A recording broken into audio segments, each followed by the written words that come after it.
caindo.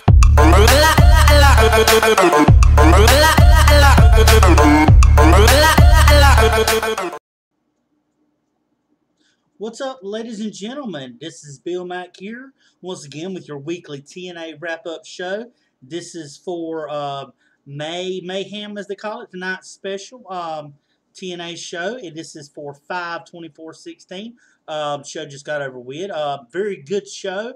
I'd like to deliver it out for you folks here. So if you like TNA wrap-up show and you don't get a chance to watch it, but you do like the like to know what happened, you get a chance to maybe listen to it or watch me, hey, you've come to the right place. We had a good TNA show once again tonight, as we see the beginning of the main event. What happened last week, as we saw, the main event was between Drew Galloway and the champion versus Bobby Lashley. We saw that it was made into a lumberjack match, and how the lumberjacks had participated and interfered in this matchup, causing it to be a disqualification, really just nullifying the matchup overall. So, and we saw too Matt Hardy, appear out of nowhere, looking quite different than what he typically does. He had that brutal match with Jeff before, and so immediately as TNA comes on, we hear Matt Hardy's music come. He's coming down here really looking weird. He's got this like half gray, half black hair. It's all cut short. It's no longer looks a very totally different hairstyle that he's got. So it was a pretty decent show. He was coming down to the ring, and he began to talk to the crowd, and everybody was kind of letting everybody know basically why he was in the position that he was in. Why he was in the mental status he was in, and you could tell it doesn't seem quite like Matt Hardy. It's in the Matt Hardy brand. When he was very different, Matt Hardy seemingly talking.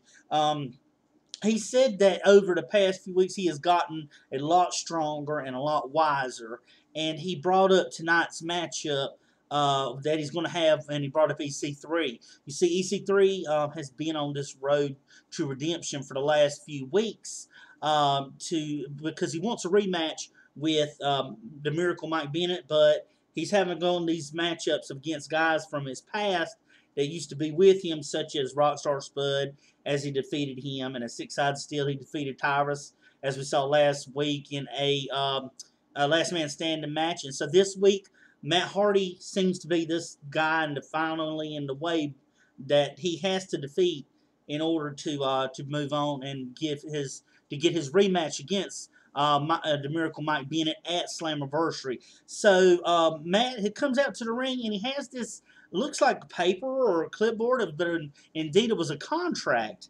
And he said that this contract he's holding is for him to. He wants to take on Jeff Hardy at Slammiversary, and he wants to do it in a Full Metal Mayhem match. And Mayhem is the theme of the night. Is, like I said earlier on, that it is called Mayhem is the theme for tonight's show. Just as he is talking about Jeff Hardy having this Full Metal Mayhem match, Rockstar Spud and Tyrus both come out, and that they were always loyal to Matt Hardy. They always followed him everywhere. They were the Matt Hardy brand. And Rockstar Spud is just trying to talk some sense in the match, trying to tell him, you don't have to be like this. It doesn't have to be like this, we all associated together. We were all together, and so you don't have to be this way, Matt. And, and he talks to, and then he over asks Tyrus, what does he think? And Tyrus kind of gives him that sneaky, like, I'm only for myself, and I'll do what's best for me kind of attitude that he had with Matt with this. So we kind of see that Tyrus is kind of just like a wild card, I would say, in towards the Matt Hardy and with this world title, because we know Tyrus hasn't had his chance, and he would love to get a chance down the road for the fight for the TNA World Title. So Matt comes up with a solution to this. He says, okay, here's what we'll do, Spud. He says, I want you and I want Tyrus to face Jeff in a match that we made famous called a ladder match. And he said, what we're going to do is we're going to take the contract, we're going to hang it high above the ring. And what you have to do is, and this is the stipulation to the match, if you get the contract, then I will not fight Jeff Hardy at Slammiversary. And, but if you lose, then I'm going to fight Jeff Hardy at Slammiversary, and we can no longer be together, associate ourselves together again, which was kind of a stipulation, but you figure with Spud and with Tyrus that it seemed like it may be 2 against 1. It seemed like it might be a good shot for them, so they agreed to do that. So we see that that this is what's going to happen. So we see the main event is already made at the beginning of the night. Or the beginning of the night that Jeff Hardy is going to face against Rockstar Spud and Tyrus in a ladder match for the contract to be signed or not to be signed. So about that time, Matt Hardy is talking. EC3 comes out. So EC3, we're already going to see this matchup at the very beginning of the show, which is very interesting. I figured it would have been more towards the main event because you want EC3 to be kind of push towards near the end rather than at the beginning, because you always see what value you are when you're at the near the end of the show to close it out rather than being at the very beginning. But it's okay. We understand it's a going along with storyline, road to redemption. This is the matchup you have. You have Matt and Jeff here. And you could just see the look in Matt's eyes when he's looking at EC3. And you can just see that there's a lot going on with him. There's a lot of visual and psychological things that have just tweaked his personality, tweaked his appearance. It's just, you can tell there's a difference in this Matt Hardy than when there was with the Matt Hardy brand, you see. And this was the theme over the course of the night as we go on throughout the show.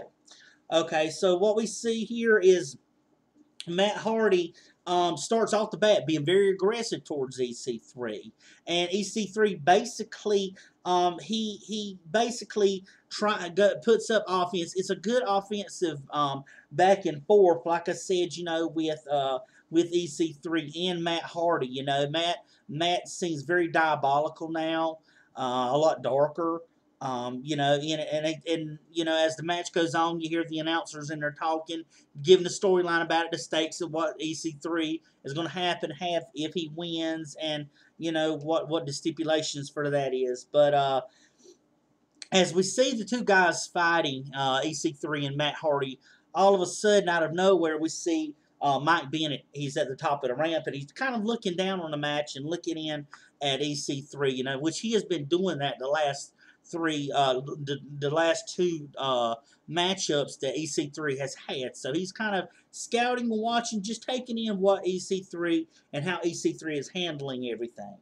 But it all comes down to this: is as we see, EC3 gets the upper hand, and he goes and he's getting ready, and he goes to put the sleeper hold on Matt to put him out because Mike told him he had to either pin him or make him submit. So out of nowhere, we see the Miracle Mike Bennett attack EC3 from behind, and he ends up hitting his move, the Miracle in Progress, on EC3 now. And as EC3 basic is laying flat on the mat, and he looks down at EC3 and he said, "Look, Matt, look, EC3," he said, "your road to redemption has failed short. You have failed because you did not follow through with exactly what I told you had to do. You had to either pin Matt or you had to make him submit." But of course, he's not going to come through with it because Miracle Mike Bennett interferes in the matchup. So it's a so EC3 wins, but it's only by disqualification. So he's trying to get technical and say,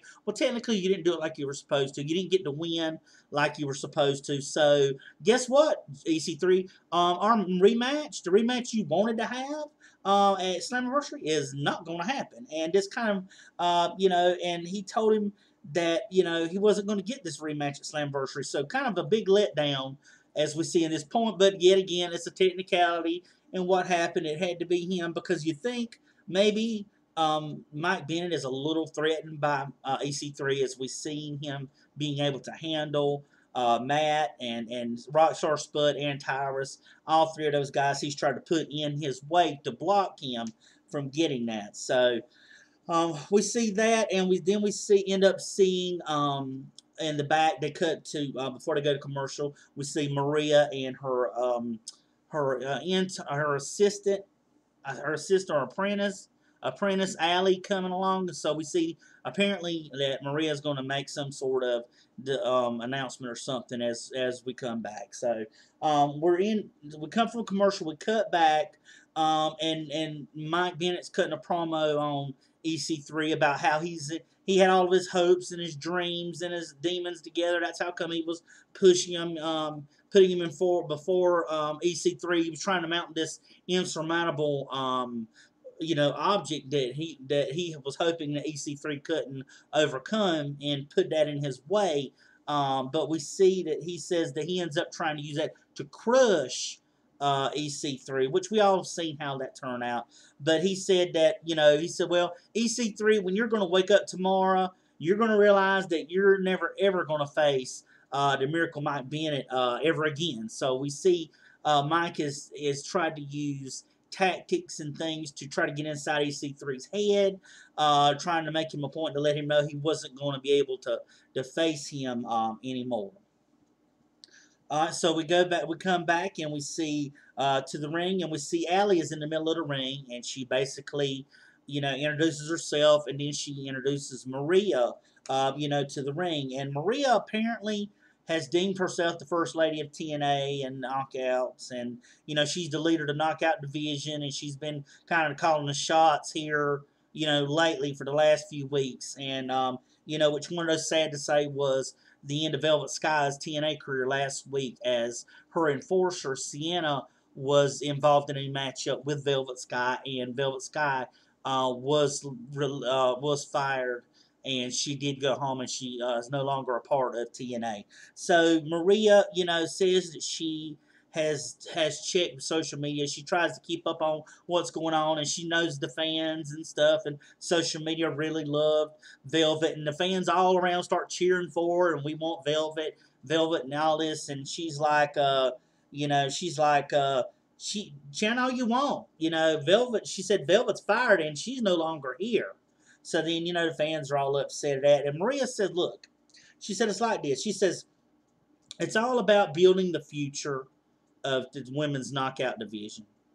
TNA's knockout division. It's Velvet was a stable of knockouts past, and we want a newer, more fresher division. And she said that it also too is she said that Gail Kim comes out. And Gail Kim's music, and we know Gail Kim has been a knockout between WWE and them. She's been at TNA quite a long time too. So Gail Kim was good friends with Velvet Sky, and she was very, very unhappy with what was going on in with Velvet Sky and how this stuff happened with her, and how she was so easily able to make the decision that Velvet could be fired. Which I totally get that, because that's her friend and all. She's going to stand up for her friend.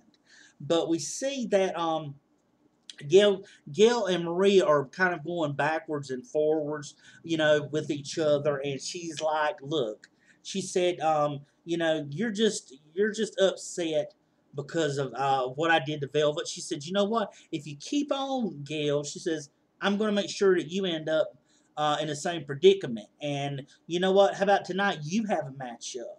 And Gail's like, "Oh, I'll have a matchup, all right." And she said, "Well, it's going to be for your career. If you lose tonight, Gail, you are no longer a part of TNA as well." So she said, "Yeah, and I'll have my match against you." And Maria said, "Oh, no, no, you're not going to have it against me."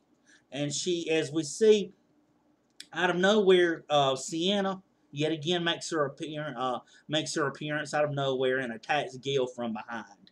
So we see that coming to fruition of what happened before. So we see the matchup, but unlike last week, remember Sienna was all powerful and she took it to Velvet to begin with, but we see that it didn't happen this one. Gail kind of went on the offensive with her, and it was a good matchup between Sienna and Gail, because Gail is very quick. She's very agile, and that offsets the powerful Sienna. So when you're powerful, you're a little bit slower. But Gail is not so powerful, but she's quick, and she doesn't. So I thought this was a pretty good match as we go back and forth. So you know, we see a lot of Gail Kim and basically her going back and forth. The match was a good match, and but the only problem was you've seen a lot of Maria on the outside, and she started interfering in a lot of what was going on, and it was just causing a lot of issues.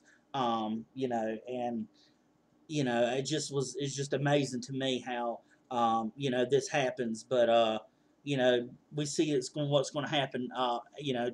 In that matchup, and like I said, I'll continue it on in just a few minutes. Um, Backstage, they show Grotto and Shera talking, and what's happened is now the storyline is between Grotto, Shera, and Al Snow. Al Snow's been coming on here lately. I guess he's wrestling a little bit now, and he feels disrespected by these guys and feel like they don't have a place. And Grotto has this matchup tonight where it's a street fight match, so anything goes. We see, then they're talking and said, and he meant, and what Grotto does, he pulls out first. He says, "I'm gonna use this against Al Snow." And he pulls out a turkey leg. I mean, it's wrapped up and everything, but it's a turkey leg. And he's like, "Whoa, this isn't that's my dinner." So then he reaches down, he pulls a chain out, wraps it around his fist, and he says, "I'm going to use this. I'm going to use this against Al Snow." So we see them lining up, and then we see Robbie E. And this is a funny segment because Robbie E. You see him split. It's like a split screen. And you see Jesse Goddard's on one side. You see Robbie E. on the other, the bromance. And they're talking. And you think they're in different areas. But what's funny is the whole time they're talking, you see like someone would come across on Robbie E.'s side and give give him a fist bump. He would walk by. But then he would walk across the screen and pass Robbie E. And that was so funny. And so we see this other person, they give him something to eat, and he walks right by yet again, and I'm like, this is just stupid, what is this? Because they're talking about Robbie E said, look, we need to get back to being a tag team. We need to get back and to be elevated up into the tag team division so we can challenge for the titles, and we need a guru to help us out with this. And so Jesse reluctantly agrees to it, and it's funny, this last lady, she comes across and she passes by Robbie E, and she says, and she walks by Jesse, and then she walks by Robbie E, and she says, he's just doing a setup, right? And then he pulls back the curtain, and there's Robbie sitting there, but it was funny because they're both on cell phones talking to each other, and they're literally right back to back with each other. So I thought that was kind of pretty funny. But they agree to meet this guru later on, and this hopefully is going to be the person, get them back in shape and get them back to the top where they can challenge for the TNA tag team titles. So pretty funny segment. We see Gail Kim, aside from the matchup, she's talking. In the back and asking her, they're like, "Are you sure you know what's doing?" And she's like, "Yeah, I'm just sick of Maria and this, and I'm going to battle it tonight, and I'm going to take her out, and I'm going to definitely show her, because I'm tired of the way things are going, the way she's trying to treat people around here with this." She said she's fought hard for the TNA the knockouts division, and that she's just tired of Maria's ways. So we cut back and we see Al Snow, and Al Snow's talking, about Grotto. And he said, "Well, we have a street fight night. I bet you would just love to see tables and chairs and ladders and all this other kind of stuff, wouldn't you?" And the fans were cheering, "Yeah." And he was like, "No, it's not going to happen." He said, "I'm a wrestler. I'm not a street fighter." But then we see him crouching behind the stage. So whenever Grotto comes out, he blindsides Grotto, and he ends up injuring. You remember, he took that pipe and hit Grotto across the wrist and stuff, a few weeks back. So you can see it's heavily taped, and that's exactly what Al Snow goes after, because Al Snow told everybody, "You know who I am. You know what I stand for. You know what I'm about. I'm hardcore," and all this kind of stuff. So we see he goes and he just tries to do all that he can to injure Grotto, and finally he gets Grotto into the ring, and the match officially starts. So after a little bit outside of fighting, they finally get in the ring, and the bell rings, officially starts. So we see Al Snow, like I said, going back after the injury, a time of this, and we see that Grotto is fighting off the he mounts a comeback and he's fighting off Al Snow. Well, then Cher comes out of nowhere and he throws a trash can lid in there. Grotto picks it up, hits Al Snow in the head with it, and then he takes this pan, like a bacon pan, and he throws it into the ring for Grotto. And Grotto is beating Al Snow in the back, hitting him in the butt with it and everything. I thought which was pretty funny in there. And what he does is then he ends up taking that turkey leg, that same turkey leg, bit a piece of it off, and then he goes and hits Al Snow between the legs with it. So imagine being hit below the belt with a turkey leg. Which was, like I said, pretty funny, and you can see some of that good old TNA creative writing here with this. But just as we see Grotto getting the upper hand, and he goes and you see he's rapping because Al Snow is kind of out of it. He takes that chain and he hits Al Snow square in the jaw. He's out. So we know now all we had to do. Grotto's got to pin him. But then out of nowhere, these two guys rush out to the ring and they pull and they break up the match and they attack Grotto. And I don't know who they are. I guess they're these new talent they signed a while back. But they had these like powder blue jackets, zip-up jackets with France written across the front. So they must going to be a French kind of group then, I guess, or that's what their characters. But I think they're just probably some of that TNA, the talent they signed a few weeks back when I had gave the wrap up about the new talent they had signed. I think this is who they are finally coming into the ring. So we see that. We cut next and we see that before they go to commercial that Bobby Lashley and Galloway are both coming to the ring because Dixie Carter has summoned them to come to the ring because she's just fed up with it. They entered up last week. It didn't solve nothing because the Lumberjacks got involved and interfered in the match, so we're kind of nowhere. Then we come back from commercial. We see that Matt and Rebby's son, which is, Matt's wife and son, she was just kind of she talked like she was trying to talk some sense into Matt because she said, look, you went after Jeff. You have literally lost it. You're so focused on Jeff and getting Jeff that you're not focused on your family. You're not focused on me. You're not focused on your child like you should be, And she said, you need to quit worrying so much about Jeff and worrying about your own family. And Matt just gets up and he walks off. So you could tell he's kind of mentally disturbed and he's just obsessed with trying to take out Jeff. So we see, like I said, as just night went on, it's just, we see a lot of this with Matt. You can tell he's just not the same person. So we go back to the ring, and Jeremy Borash is in there, and he's going, and he calls out, and he shows what happened in last week's main event, and interferences by the Lumberjacks, and Bobby Lashley's music hits. He comes on the way out, and he grabs the mic and tells Jeremy to get out of the ring. Just get out of the ring, and he goes to speak, and he said that, according to what happened last week, he said it should be only right that he was given the title. And that, Drew Galloway isn't going to listen to that. So his music hits. He comes out there and he says, you're pretty good at bullying announcers and pushing them around and stuff like that. And he starts walking to the ring after he and Bobby start jawing back and forth. And then all of a sudden Dixie's music hits. She's standing at the top of the ramp and she's like, okay, she says, something's got to be done about this. She says, it went on, and we're finally going to put an end to it at Slammiversary. And at Slammiversary, what we're going to do is we're going to have it either, the winner is going to either win by knockout or by tap out. And because you remember, it's playing off that knockout because Bobby has told Drew different times to come to the ring and I'll knock you out. So we see now that the match's stipulations is either going to be a knockout or a tap out. So there's no pin. No pin in this matchup, which I'm fine with. I'm thinking it's good that sometimes you don't have to have a pin to win. Just knock them out or make them submit, And so this is a good idea. And so then when she leaves,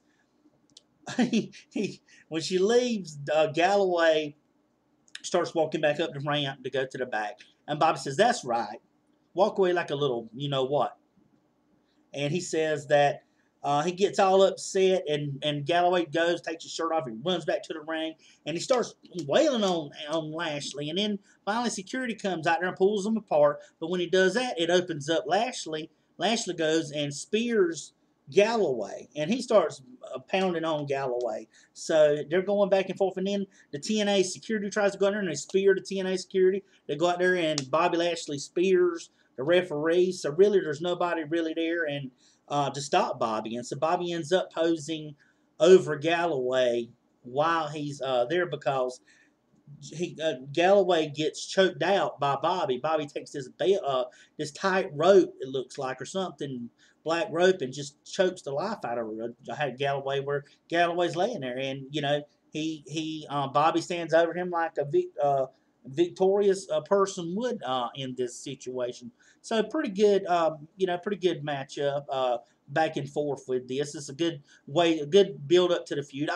See, this is what it should happen when you're building up a feud, WWE. You got to do it and keep it going forward. You got to have it to be physical. And it always got to be a match. It can sometimes be a skit, like I've mentioned before, and WWE did a good job of it the other week, having a skit to kind of help elevate the matchup. You ain't always got to do a match to kind of elevate the matchup that's at hand here, and this is for the world TNA World Title.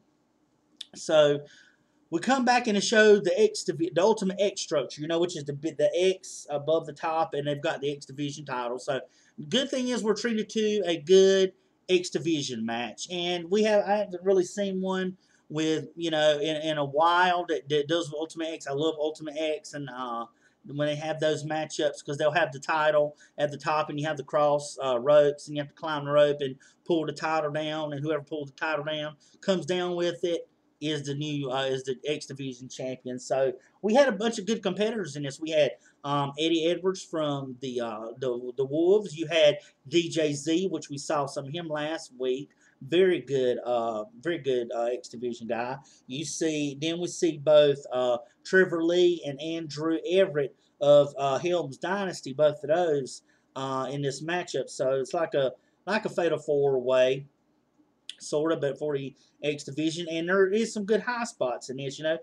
We see one high spot where both Eddie Edwards and DJZ both get high spots off of at the beginning of the match, and we see that it ends up the very first person to try after getting the title is Adam Everett, and ends up, and this is a cool spot because Eddie Edwards ends up doing a top rope Hurricane Rana after setting up both the guys from Helms Dynasty. So I thought that was a pretty cool thing. He had them both sitting on each side of the rope, and he just done a Hurricane Rana with both of them. Thought that was a cool spot for them to do. Which TNA X Division guys do a great job with their spots and stuff. WWE with all their stuff now, they used to didn't do all that, but now you see, I'm gonna give credit to TNA. They've always done high spots and stuff, but you see it more now in WWE than you did before.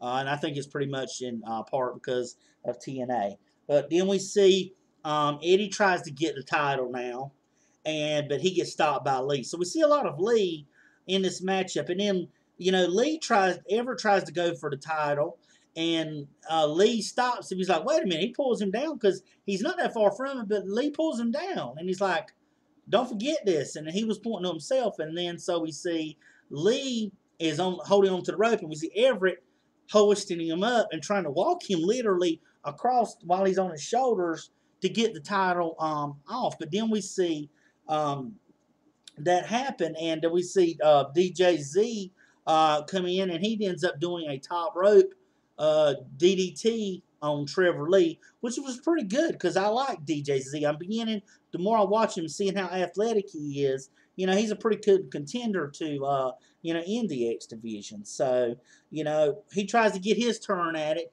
DJZ does, but then he ends up getting drop kicked by by Trevor Lee, and so then he's off of it. And then so we see them all down now in the match, and we're coming up close to the end of the match, and Eddie Edwards is upside down. He's crawling across the rope. He's got his legs wrapped around it, and he's crawling to get to the rope. Well, the good thing is he ends up, while he's trying to climb across, Helms gets the referee outside. Helms is arguing with the referee. So Eddie has got the title. Eddie has the title and it's hanging down while he's upside down. But what happens is Lee ends up grabbing the title, snatching it from him, and falling down and hitting the mat like he fell. And then about when the referee hears that fall, he looks around and sees that Lee is holding the belt while he's on the mat. So the referee, without looking, just assumes that Lee has the title and Lee got it. So Lee is declared your winner. So he stays TNA's X Division champion, which I thought was a good idea. In a way, it's not your typical way of keeping the title, but it was a pretty good way of keeping it. So, like I said, and we get with the whole matchup with, Gail Kim and surrounding it, and Sienna, she was just talking to Maria and letting her know, she's going to take care of it. And Maria's like, that's why I hired you. You know what you need to do. And like I said, earlier on, I was describing the match to you. It was a good matchup.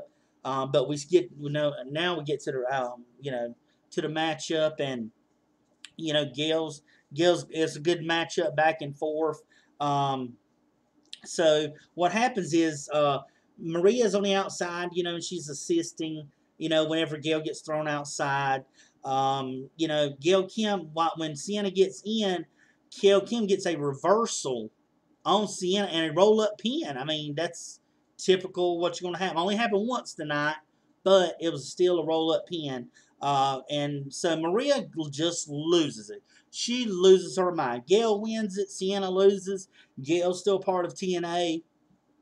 And just Maria jumps on her and is grabbing her hair and slamming her head on there and slapping at her. I mean, she just loses her mind because she didn't get what she wants. So you see that anger and rage within her because, when Gail was talking to her, she was telling her, she said, "You the one that told me to come and put my boots on and do something about it. That's what I'm doing about it." And, she just talked so much smack. She says, "Look, Maria told her, says, I'm a lady." She says, "I'm not, going in there and doing that. I'm not getting my hands dirty." So Maria kind of made her a point to let her know what she was doing and what she wasn't going to do. So they end up and nobody goes out there, and poor old Gail just gets beat down. I mean, she gets beat down, and nobody's going out there. Nobody's going to help her. So you see Allie, the apprentice, you see Sienna, and you see Maria, and they're all gathering around, and Maria's on top of Gail Kim and doing this, slapping at her, and like I said, grabbing her hair and shoving her head off the mat. Just as a point she was trying to prove to Gail Kim, I guess, you just don't cross with Maria. I mean, that's just the point, I guess, across that she's trying to make. So, like I said, that was a really good match. A good matchup with the knockouts tonight. So we see that Spud is in the back, and he's talking to Tyrus about the upcoming matchup. And we see Rebby coming back, and she's trying to tell them, hey, I'll do anything if you can get Matt to get off of this stuff with Jeff. If you destroy Jeff, do what you can and try to do whatever you can to avoid this because Matt's just losing his mind. He's too obsessed with it. He's not paying attention to me, our child. He's more focused on Matt. Because Matt's just in this dazed thing. He keeps calling Jeff Hardy his brother Nero for some reason. So I guess that's just part of it. But, they told him that they need to go ahead. She would do whatever she could. And he said, look, there's no need for us to, we don't need any kind of rewards. Spud says we want to do it because we like hanging around him. We like being associated with him. And we're going to do all that we can. So that was what Spud was telling her. So we come back from commercial, and Jesse and Robbie E, the bromans, they're looking for they claim they're looking for the guru, and he was supposed to be in Jersey. Well, this beautiful girl, I think her name was Raquel, was standing behind him, and he's like, and Jesse's like, Robbie, he said, where were we supposed to meet her? I said, Jersey. He said, did anybody ever say that she was hot? And he turned around and looked at her, and she is gorgeous now, folks. And she said that she's there to help them to win the tag titles, and that she's going to go ahead and put them to work. So she said that first they got a workout coming out. So we see them basically go off the air, and we come back, and she said, and then it cuts to them, and she tells them back because they look like they've had a hard workout. And she says, "Okay, now you must focus." And she says for them to meet her by the pool. So we see focus, and apparently she's going, I guess, whip them back into shape and where they can become TNA, tag team champions. So funny segment there with this, and we come back again. They cut back to the ring, and it's been announced that next week is a pick your poison match between Bobby Lashley and Drew Galloway, and what that means is that each person will pick the other's opponent. So Lashley will end up picking the opponent for Drew Galloway, and Drew Galloway will be picking an opponent for Bobby Lashley. So that's announced for next week. So maybe a good matchup coming up for next week as well. So we see now this match here wasn't. It was a decent match. I didn't really care too much for it. It was a decent match.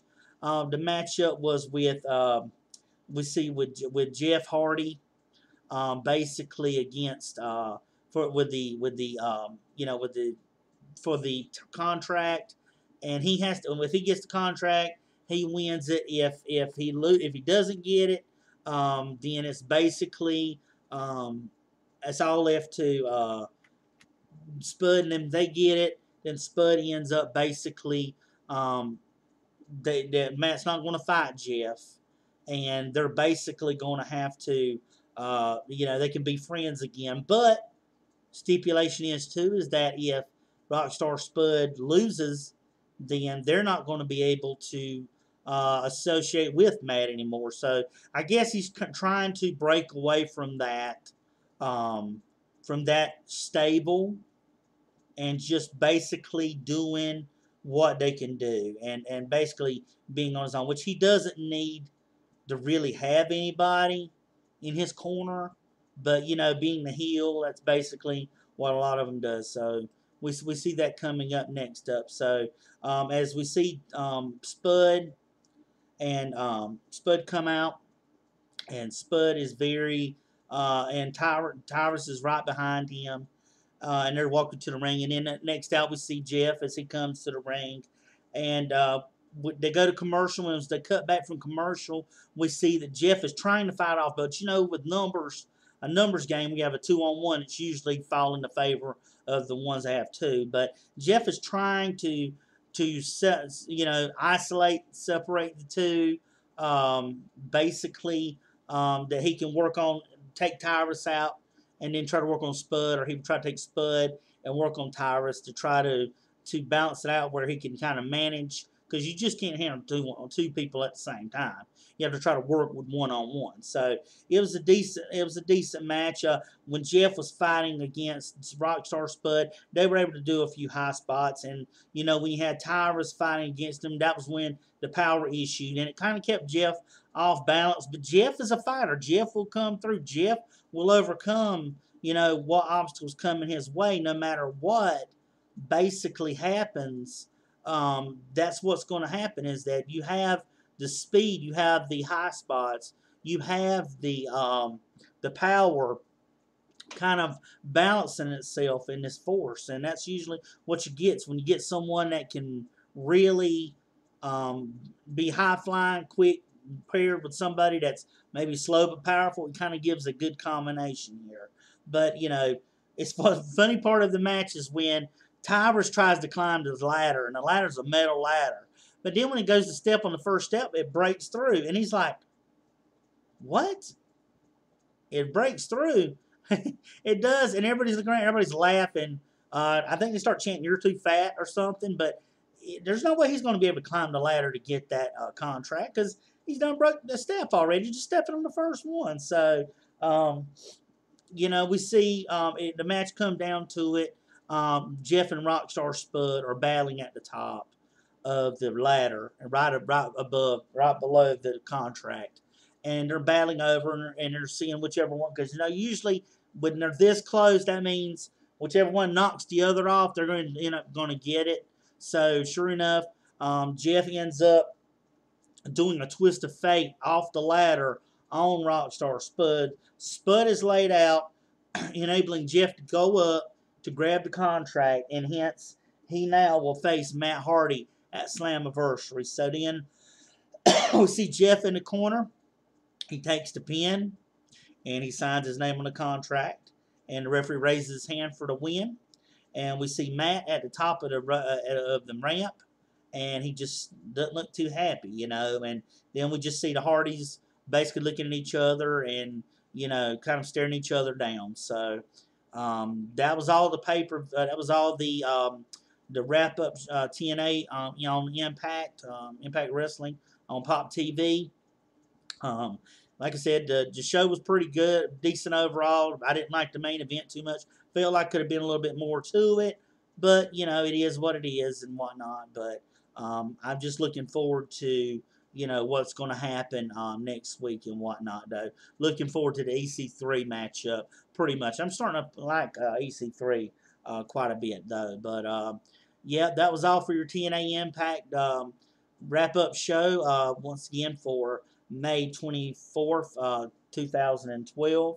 I mean, 2016. Why am I saying 12? 2016, excuse me, folks. I'm having flashbacks here.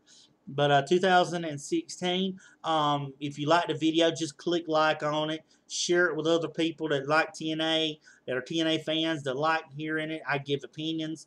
No news this week. It was a slow week. The only bit of news was Davey Richards, and his rehab is going really well.